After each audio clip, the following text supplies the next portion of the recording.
ఎందుకో తెలుసా, కంట్రీ నడవాలంటే, స్టేట్ నడవాలంటే asset business man, asset business man, యాక్చువల్గా బిజినెస్ మ్యాన్ రావాలి. అందుకని బిజినెస్ మ్యాన్కు డ్రెస్సులు పాటించింది. ఓపెన్ క్వశ్చన్ అడుగుతున్నా, జాబులు చేయడం గ్రేటా, జాబులు ఇవ్వడం గ్రేటా? జాబులు చేయడం గ్రేటా, ఇవ్వడం గ్రేటా? మరి ఒక్కరు చెప్తలేదండి.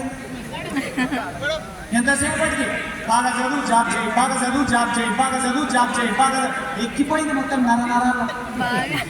ఆయన అక్కడేం తెలుసా, భారతంలో ధర్మరాజు ఒక మాట చెప్పిండు యుద్ధంలో, అశ్వత్థామ హతః కుంజరః ఇది అని చెప్పిండు మెల్లగా.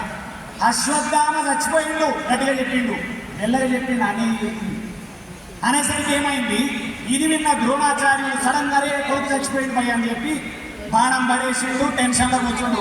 కృష్ణుడు అర్జునుడు ఏమన్నాడు, కొట్టు బాణం కొట్టిరా అన్నాడు. అనగానే అర్జునుడు ఏమన్నాడు, అది ధర్మం కాదు కదా కృష్ణ అంటే, నువ్వు ధర్మంతో ద్రోణాచార్యుని జీవితంలో కూడా కొట్టలేవు కాబట్టి నీ గురువు తొక్క ఆయనను కొట్టలేవు, ఇప్పుడు కొడితే మాత్రమే పోతాడు ద్రోణాచార్యుని కొట్టు అని అట్లా ద్రోణాచార్యుని చంపిండు తప్ప డైరెక్ట్గా ద్రోణాచార్యుని చంపలేరు. అయితే ధర్మరాజు ఏమబద్ధం ఆడిండు, అశ్వత్థామ హతః కుంజరః. అయితే మనోళ్ళు కూడా, మన తాతలు, మన పూర్వీకులు, మన పెద్దలందరూ కూడా ఒక తప్పు చెప్పారు మనకు, job super, job super, job super. దేని ముందర, జాబ్ లేనోని ముందర జాబ్ సూపరు, జాబులు ఇచ్చేటోని ముందర కాదు. ఇది ఎవరు చెప్పలేదు, గట్టిగా చెప్తున్నాడు శ్రీపాదరావు.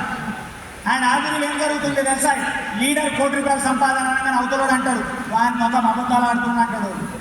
ఎందుకు సంపాదిస్తుండో కోటి తెలుసా, సింగిల్ పర్సన్ ₹1,00,00,000 సంపాదించలేడు, 100 మందితో